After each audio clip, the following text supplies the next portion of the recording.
아멘. 자리에 편히 앉아주시 바랍니다. 2주 동안 평안하셨습니까? 저도 하나님의 은혜와 우리 성도님들의 기도로 긴 일정 마치고 이렇게 무사히 귀국했습니다. 하나님께 진심으로 감사드리고요.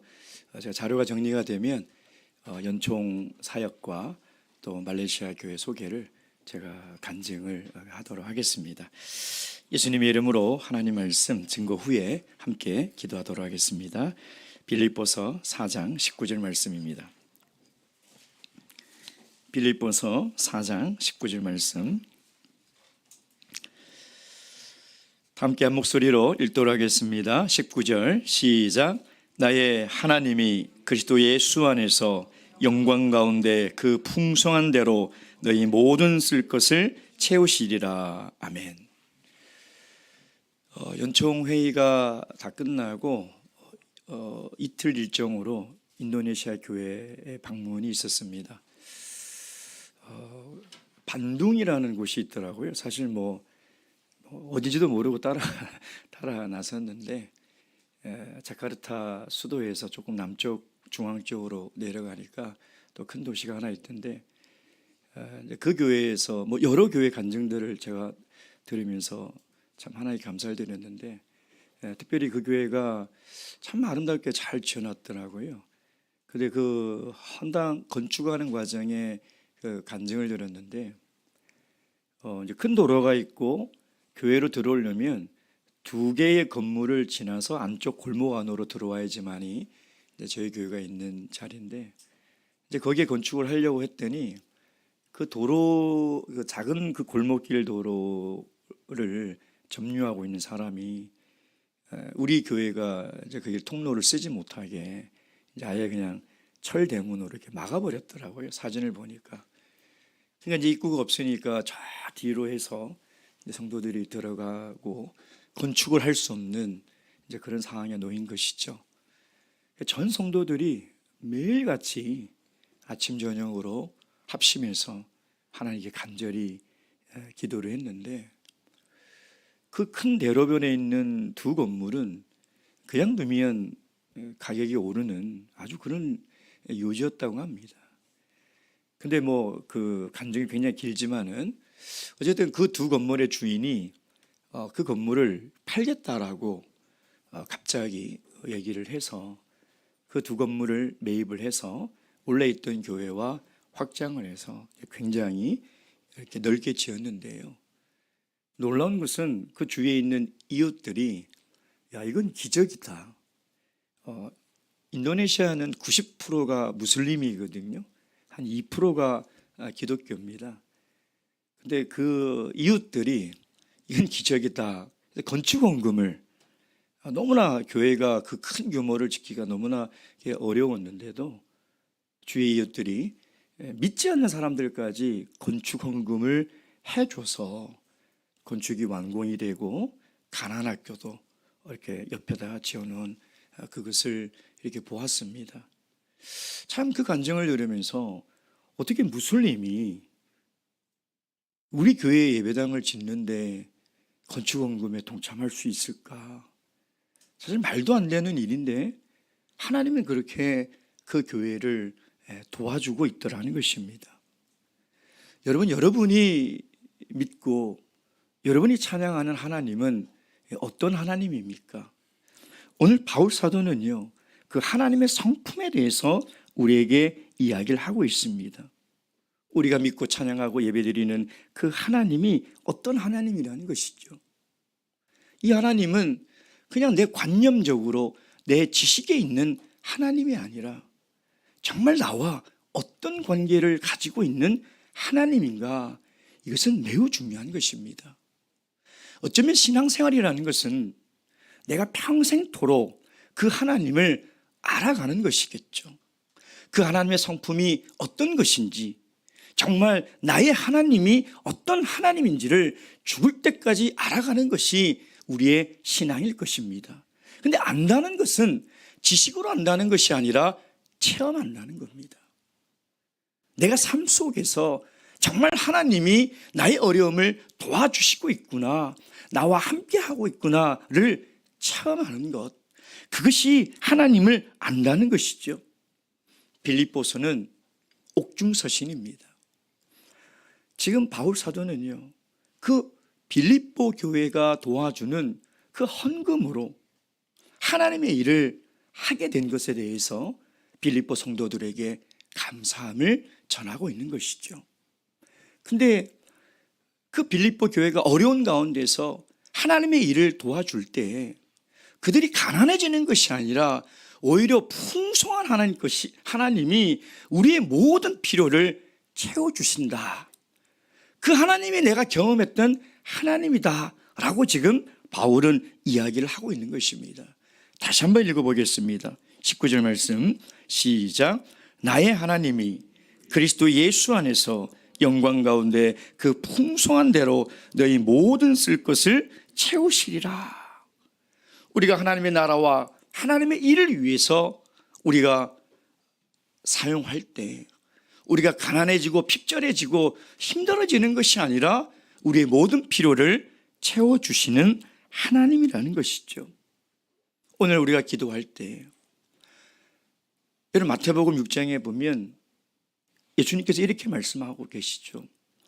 너희가 구하기 전에 너희가 필요한 모든 것을 하나님께서 알고 있으니 너희는 이방인들처럼 구하지 말라라고 이야기를 하고 있지 않습니까? 여러분 우리가 기도할 때 그걸 믿어야 돼요. 하나님은 우리가 구하기도 전에 우리가 무엇이 필요한지를 다 알고 있다는 것입니다. 하나님이 몰라서 우리에게 주시지 않는 것이 아니라는 거예요. 하나님이 왜 모르겠습니까? 우리가 하나님께 구하는 것이, 하나님께 간구하는 것이 필요한 것이 있다는 것을 하나님께서 왜 모르시겠냐면 하나님 아십니다. 그 모든 것을 아시는 하나님이라는 믿음을 가지고 하나님께 우리가 구해야 되겠죠. 여러분 하나님은 어떤 분이십니까? 천주의 주제시요 이 세상 만물의 주인이십니다.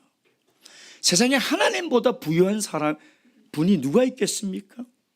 어느 누구가 그가 부유하다라고 이야기하더라도 우리가 믿고 있는 하늘의 아버지 하나님보다 부유한 사람이 어디 있겠냐 이 말이에요. 근데 그 하나님이 우리가 무엇이 부족한지를 우리가 구하기도 전에 하나님은 다 안다는 것이에요. 근데 더 감사한 것은요, 그 하나님이 참 좋은 하나님이라는 거예요. 그래서 우리의 필요를 하나님은 채워주십니다. 결코 우리의 결핍을 그냥 보고 계시는 분이 아니라는 것이죠. 그런 무책임한 분이 아니에요. 여러분 어떻게 내 자녀가 무엇인가가 결핍하여 고통받고 있고 무엇인가 부족하여 어려움에 처해 있는데 부모가 어찌 내 몰라 할 수 있겠냐 이 말이에요. 그럴 수가 없는 거예요. 그래서 우리 하나님은 모든 것을 가지고 계신 분인과 동시에 참 좋으신 하나님이에요. 늘 우리의 필요를 채워주시고 우리를 인도하시는 하나님이라는 것이죠. 근데 또한 우리 하나님은 그 채워주실 때에 하나님의 정확한 때에 채워주신다는 거예요. 하나님의 정확한 하나님의 방법으로 채워주신다는 거예요. 여러분 인도네시아에 있는 교회 성도들이 어떻게 그 이방인들이 그 건축을 위해서 모금을 하듯이 도와줄 거라고 상상도 못했다는 것입니다. 그걸 우리가 어떻게 상상할 수 있겠습니까? 근데 하나님은 그들의 필요가 무엇인지를 아시고 그 이방인들의 마음까지 움직이셔서 하나님의 성전을 건축하는 일에 하나님의 살아계신 하나님을 나타내지 않았습니까? 그래서 하나님은 참 좋으신 하나님이고 나아가서는 하나님은 정말 가장 정확한 때에 우리의 필요를 채워주신다는 것이죠. 혹 지금 내가 이것이 필요하고 이것을 간구하는데 하나님께서 주시지 않는 것 같다면 기다리시기 바랍니다. 마치 아침 안개가 자욱하여 앞이 정확하게 보이지 않을 때가 있어요. 그럼 그 자리에서 기도하세요. 그 기도하는 시간이 하나님과 더 깊어지는 시간으로 만드시면 되는 거예요. 왜? 하나님은 내가 필요한 것이 뭔지 알고 계세요. 그리고 언제 그것을 주실 줄도 하나님 알고 계시고, 그것을 주시는 타이밍도 가장 정확하고 나에게 가장 좋은 때에 주신다는 것을 우리가 믿는다면, 비록 지금은 희미하게 보이고 너무 힘들고 지치고 아무것도 안 보이는 것 같지만, 그 자리에서 하나님께 기도하시기 바랍니다. 하나님과 교제하세요. 멈춰서서, 그리고 하나님이 보여주는 데까지만 우리가 나아가면 돼요. 왜? 반드시 태양이 뜨면 그 안개는 순식간에 사라져버립니다. 지금은 보이지 않는 것 같아서 너무나 답답하고 힘들고 고통스럽지만요, 하나님의 은혜의 빛이 내 삶에 비춰주는 순간 그 안개는요 한순간에 사라져버려요. 그래서 그 자리에서 힘들어하지 마시고 낙심하지 마시고 좌절하지 마시고 그 시간에 멈춰서서 하나님께 기도하는 거예요. 예. 하나님의 실수가 없으시고요, 가장 좋은 때에 정확하게, 정말 이 하나님은 나의 하나님이며 나의 모든 부족과 결핍을 채워주시는 하나님이구나, 그것을 우리가 깨닫고 느끼게 하시는 것이죠. 그런데 이 필요가 물질의 필요만이 아닙니다. 정신적인 필요, 위로, 격려. 사실 우리는 물질보다 더 필요한 것은요 하나님의 위로예요. 하나님의 긍휼이에요. 그뿐이겠습니까? 영적인 것도 하나님이 채워주세요. 우리가 영적인 어떤 부분에서 부족한지 하나님이 왜 모르겠습니까? 내가 영적으로 어떤 부분이 결핍되어 있는지 하나님이 왜 모르겠냐면, 하나님 반드시 채워주신다는 거예요. 그걸 믿고 우리가 함께 기도해야 된다는 것이죠. 그래서 하나님이 이것을 채워주실 때 우리가 반드시 가지고 있어야 될 게 바로 믿음이라는 거예요. 하나님 채워주신다, 그 신뢰를 가지고 있어야 돼요. 우리가 그것을 신뢰할 때 하나님은 좋은 때에 가장 좋은 곳으로 채워주시는 것이죠. 근데 우리가 믿음으로 기도할 때 우리의 필요와 욕구를 잘 구별하셔야 돼요. 여러분, 필요와 욕구가 비슷한 것 같지만 본질적으로 완전히 다른 것입니다. 여기 오늘 다시 19절 말씀에 보면, 다시 보겠습니다.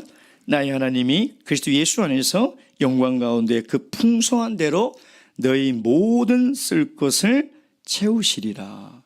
너희 모든 쓸 것을 채운다는 것은 너희 모든 필요를 채워주신다는 것이죠. 필요와 욕구가 비슷한 것처럼 보이지만 근본적으로 다른 것이죠. 필요라는 것은 정말 내가 기본적으로 살아갈 수 있는 의식주, 또 하나님의 교회를 위해서, 하나님을 위해서 내가 해야 될 것들, 이건 정말 필요한 것들이거든요. 물질도 그래서 필요한 것이고, 건강도, 지혜도, 은사도 그래서 필요한 것이잖아요. 근데 반면에 욕구는 어떤 것입니까? 욕구는 자기 만족이에요. 자기 즐거움이라는 거예요. 여러분, 이것을 잘 구별하셔야 돼요. 왜냐하면 이 욕구라는 것이 때로는 필요라는 옷을 입고 우리에게 찾아오기 때문에, 그래서 그것을 잘 구별하지 못해요. 내가 지금 구하는 것이 정말 나에게 필요한 것인지, 그것으로 말미암아 내가 하나님을 섬기고 하나님의 일을 하는데 꼭 있어야 되는 본질적인 것인지, 아니면 나의 만족을 위해서, 나의 즐거움을 위해서 하나님께 구하고 있는 것인지, 그걸 우리가 잘 알아야 된다는 거예요. 욕구를 필요로 착각하는 경우가 참 많습니다. 그래서 그것을 자기에 합리화하고 정당화하는 그런 실수를 우리는 자주 범한다는 것이죠. 세상 사람들은 다 자기들이 믿는 신에게 구하는 것이 다 자기의 욕구를 구하고 있어요. 그것이 채워지면 만족감을 누리고 즐겁고 그걸 사용하면 행복하기 때문에 그걸 구하는 것이죠. 그러나 우리 그리스도인이 구하는 것은 달라야 한다는 것입니다. 내 욕구를 구하는 것이 아니라 정말 내가 살아감에 있어서 내가 하나님을 믿고 섬김에 있어서 필요한 것이 있잖아요. 그걸 구하세요. 하나님 반드시 주십니다. 어찌 내가 하나님을 위해서 살아가겠다고 구하는 그 필요를 하나님께서 주시지 않겠냐. 뱀을 달라, 아니 뭐라고 했죠? 갑자기 생각이 안 나네. 예? 생선을 달라고 하면 뱀을 주고 떡을 달라고 하면 돌을 주겠느냐. 예수님께서 그렇게 말씀하셨잖아요. 하물며 좋은 것을 주시금을 너희에게 안 주시겠느냐. 우리의 필요를 하나님께 구하면 하나님이 반드시 주신다는 겁니다. 여러분, 세상에는요 이런 신이 있더라고요. 지름신이라고. 그렇죠. 제가 청주에 있을 때, 청주에 사시는 한 아주머니인데, 한 50대 아주머니인데 집에요 옷을 그 당시 1억 원어치를 사서 이렇게 쫙 걸어놨더라. 그 방문을 열고 뭐라 그런지 알아요? 아, 오늘 입을 옷이 없네. 제가 깜짝 놀랐습니다. TV에 나왔어요, 그 아주머니가. 여러분, 우리가 무슨 물건을 살 때 진짜 내가 필요한 건지 아니면 내 만족을 위한 것인지 우리 그리스도인은 정말 잘 분별해야 돼요. 필요한 거 사야 돼요. 필요한 걸 사는 것을 어찌 죄라고 할 수 있겠습니까? 그건 당연히 필요한 거죠. 근데 내 필요가 아니라 정말 내 만족을 위해서 우리가 사는 것이라면 다시 한번 생각해 봐야 돼요. 왜? 그 세상 사람들이 그 지름신 때문에 내가 필요하지도 않는데 사는 경우가 너무나 많다는 거예요. 그렇지 않습니까?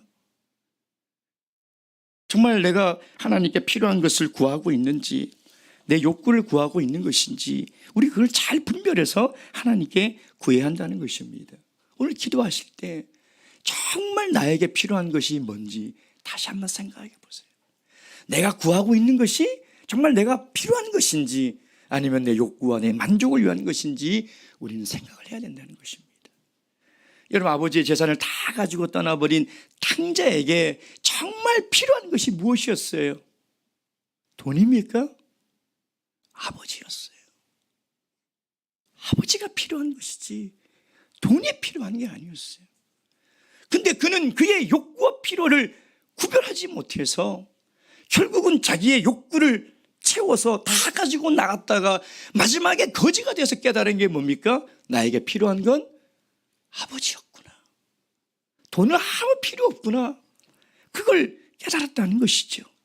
사랑하는 성도 여러분, 오늘 바울 사도가 빌립보 이 편지에서 고백했던 것처럼 나의 하나님은 정말 모든 필요를 채워주시는 풍성한 하나님이라는 것을 고백할 수 있는 그런 삶을 살아가야 되지 않겠습니까?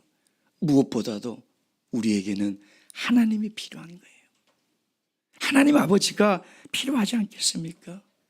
오늘 우리가 기도할 때에 그 하나님으로 채우시고 또 그 하나님이 나의 필요를 채워주시는 그런 귀한 신앙의 삶을 살아가시는 저와 여러분이 되기를 주님의 이름으로 축원드립니다.